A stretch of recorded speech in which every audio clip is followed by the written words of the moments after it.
Film kali ini menceritakan tentang dedek-dedek gemes satu ini dikenal menegangkan jiwa sekaligus batang di bawah kalian. Apalagi penampilan super panas dari Dedek Anna Maria Bartolome yang bikin ketagihan saat menontonnya. Baiklah tanpa berlama-lama, mari langsung saja kita masuk ke alur ceritanya. Di awal film kita diperkenalkan dengan dedek-dedek bernama Anne. Selain cantik dan menggemaskan, Anne juga pintar goyang. Pas lagi dugem di pesta sekolah, kita bisa lihat cowok-cowok pada naksir sama Anne. Tapi Anne nggak terlalu tertarik, dia memilih duduk-duduk dan minum kuku bima bareng temannya yang bernama Jean. Meskipun suka dugem dan jago goyang, Anne adalah siswi brilian di sekolahnya. Dia sebentar lagi akan menjalani ujian akhir Chunin dan akan segera masuk ke perguruan tinggi. Anne punya dua teman baik yang bernama Helen dan juga Brigitte. Mereka sangatlah dekat dan sudah biasa berbagi permen karet walaupun sudah terkontaminasi jigong. Gak ada angin, gak ada hujan, tiba-tiba kita dikasih tahu kalau Anne sudah 3 minggu. Tapi Anne belum sadar soal hal itu. Anne menjadi sering gak enak badan dan lemas. Anne pun bertanya pada rumput yang bergoyang, "Aku kenapa ya?" Anne pun pulang ke rumah orang tuanya untuk berlibur sebentar. Selama sekolah Anne tinggal di asrama jadi jarang pulang. Ayah dan ibu Anne sangat merindukan dia.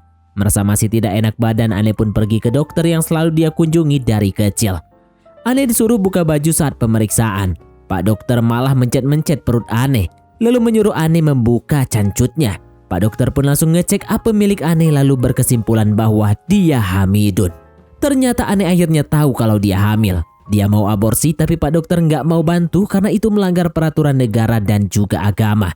Anne pun jadi sering murung dan diam saat bersama teman-temannya. Tak jarang dia cuma bengong aja. Di kamarnya Anne jadi sering ngaca untuk melihat perutnya yang kini membuncit. Dia juga mulai pergi ke perpustakaan untuk membaca buku-buku tentang rahim dan juga apem. Waktu pun terus berputar, kini kehamilan Anne sudah 4 minggu.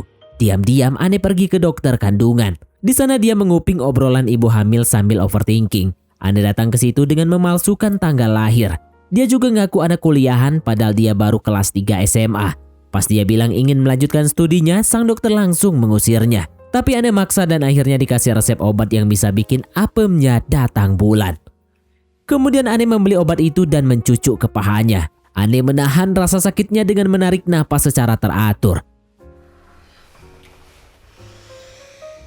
Keesokan harinya di sekolah, Anne memperlihatkan sebuah foto seorang mokondo yang lagi menggenjot ibu-ibu.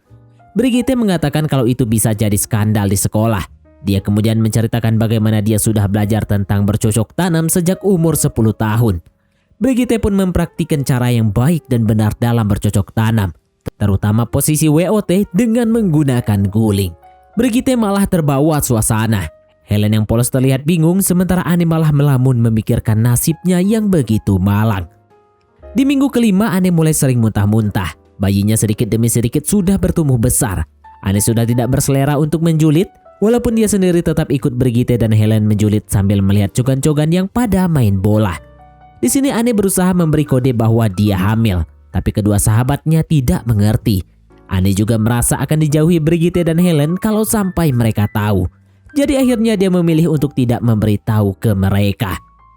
Keesokan harinya di kelas, Anne terus melirik ke arah Jean, temannya yang mungkin bisa membantu dia.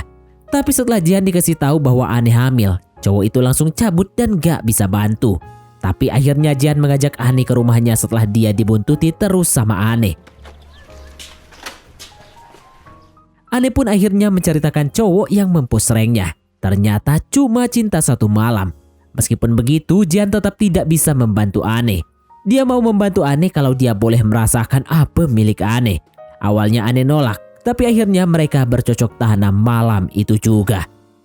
Karena gerak-geriknya Anne mulai dicurigai oleh teman-teman seasramanya, terutama ketika mereka mandi bareng. Perubahan fisik Anne pun kelihatan. Apalagi ditambah gigitan maut Jean saat mempusrengnya juga membekas. Di samping itu Anne semakin merasa terpuruk. Dia cuma bisa mengandalkan dirinya sendiri untuk menghadapi kenyataan bahwa masa depannya mungkin saja suram. Antara dia putus sekolah dan ngurus bayi atau dipenjara karena aborsi. Tidak hanya itu yang membuat Anne sedih. Nilainya di sekolah pun anjlok sampai guru kecewa. Anne tidak bisa membuat alasan ataupun berkata jujur. Dia cuma bisa berusaha menerimanya. Stres karena nilainya anjlok, Anne pun langsung caw ngedugem sendirian. Banyak cowok yang ngajakin dia goyang. Tapi dia menolak, dia cuma nerima cowok ganteng yang buluk diharap ngaca. Dan pas lagi joget bareng cogan, tiba-tiba seseorang mengajaknya pergi. Cowok itu ternyata dari eskul pemadam kebakaran. Tapi pas mau diajak pergi, Brigitte dan Jehan melarangnya. Ane pun diajak Brigitte untuk balik ke kamar. Di kamar Ane akhirnya menceritakan apa yang terjadi pada dirinya. Dia mengatakan kalau dirinya sedang hamidun dan dia mau aborsi. Helen dan Brigitte pun prihatin tapi nggak bisa bantu apa-apa karena mereka nggak mau dibui. Ane pun benar-benar sendirian sekarang. Keesokan harinya Ane membulatkan tekad untuk menelpon Mokondo yang menghamilinya. Namanya adalah Maxim. Dia mengatakan yang sejujurnya pada Maxim, sementara itu Maxim cuma haheho di telepon. Di akhir pekan dia pulang ke rumah. Di rumah dia bantuin ibunya cuci piring. Tapi karena cuci piringnya nggak bersih, sang ibu menyuruhnya belajar saja. Ane tidak mendengarkan ibunya, sang ibu pun ngambek dia nggak mau anaknya gagal ujian. Ane bukannya nurut malah ngelawan. Akhirnya dia ditempeleng sama ibunya itu sampai kepalanya muter. Ane sadar betul dia tidak bisa meminta tolong ke siapapun lagi. Dia pun memutuskan untuk mengobel-ngobel apemnya dengan besi yang dipanaskan. Tujuannya agar janin yang di perutnya itu matoy. Dia mati-matian menahan rasa sakit agar orang rumah tidak ada yang tahu. Besoknya dia menemui lagi Pak Dokter yang dia percaya. Sayangnya Pak Dokter bilang si janin itu belum matoy. Pak Dokter menyayangkan keputusannya pergi ke dokter kandungan lain yang memberinya obat itu. Obat yang ternyata malah bikin si janin semakin kuat. Dalam hati Ane menganjing-anjingin dokter kandungan yang memberinya obat tersebut. Ane berpikir mungkin Maxim dapat membantunya mencari jalan keluar, jadi dia mendatangi Maxim di luar kota. Maxim pun kaget ketika mendengar bahwa percobaan aborsi Ane gagal. Mokondo itu tidak bisa memberinya solusi, ya karena dia cuma Mokondo. Maxim malah ngajakin Ane healing di pantai. Ane nggak habis pikir, dia pun secara tidak langsung mengancam akan bunuh diri dengan berenang di arus yang sedang tinggi. Maxim pun mengejarnya. Malamnya Ane adu bacot dengan Maxim yang otaknya cuma segede biji salak itu. Ane pun pengen solusi tapi Maxim gak mau banyak mikir. Akhirnya Ane memilih cabut dari tempat Maxim. Di sekolah Ane menjadi sering gak fokus. Dia biasanya menjawab pertanyaan Pak Guru, sekarang menjadi tidak ada bedanya dengan anak yang sepanjang kelas kerjaannya cuma ngupil. Sekarang umur kehamilan sudah mencapai 10 minggu. Seperti janjinya, Jehan membantu Ane. Dia mempertemukan Ane dengan Letitia, cewek yang pernah aborsi juga. Letitia bilang kalau dia dibantu oleh seorang ibu-ibu profesional bernama Madame Riviere. Menggugurkan di tempat ibu itu sih aman, tapi selalu ada risiko masuk rumah sakit dan biayanya sangat mahal. Ane harus putar otak untuk mencari duit sebanyak itu. Akhirnya Ane pun menjual barang-barang berharganya termasuk novel favorit dan kalung emasnya. Dia menjual itu sendirian karena Brigitte dan Helen menjauhi dirinya sekarang. Setelah itu Ane menghubungi tempat Madame Riviere untuk memastikan alamat dan waktu aborsinya. Malamnya Ane pun minum-minum kuku bima lagi bersama cowok eskul pemadam kebakaran tempo hari. Melihat Ane yang kelihatan sedang bersedih, cowok itu pun mengajak Ane ke suatu tempat untuk bercocok tanam ria. Kebetulan Ane memang butuh kehangatan malam itu.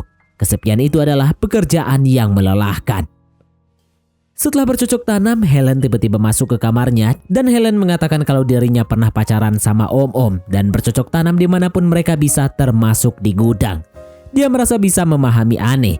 Helen mendukung penuh apapun pilihan yang akan dipilih Ane. Mereka pun akhirnya berpelukan seperti Teletubbies. Ane pun mengunjungi orang tuanya lagi. Dia pura-pura terlihat bahagia padahal jantungnya lagi dak-dik-duk-dor. Secara random Ane memeluk ibunya dan sang ibu pun seperti bisa merasakan perasaan sedih kepada anaknya.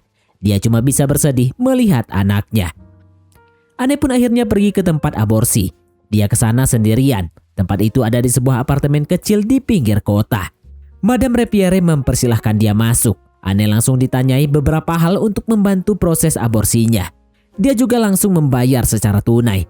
Setelah itu Ane disuruh ngangkang oleh Madame Riviere. Madam pun menyiapkan alat-alatnya terlebih dahulu. Setelah itu dia langsung mengobok-obok apem milik Ane. Ane pun gak boleh berteriak karena tetangga rempong sebelah bisa dengar. Akhirnya dia berusaha sekuat tenaga untuk menahan rasa sakitnya. Tidak sabar menunggu janinnya keluar, Ane pun mengobel-ngobel apemnya. Tapi janinnya tidak kunjung keluar. Ane datang lagi ke sekolah setelah dia bolos. Dia minta tolong ke Pak Guru agar memperbolehkan dia ikut kelas terakhirnya supaya dia bisa ikut ujian.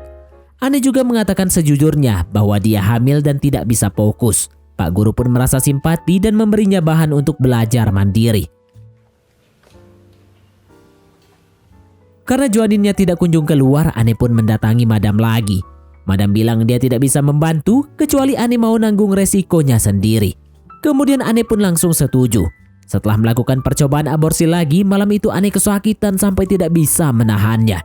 Teman sekamarnya Olivia pun khawatir. Ane langsung lari ke kamar mandi. Di sana janinnya akhirnya keluar. Ane meminta Olivia mengambil gunting untuk memotong janinnya. Setelah dipotong oleh Olivia, kondisi Ane semakin parah.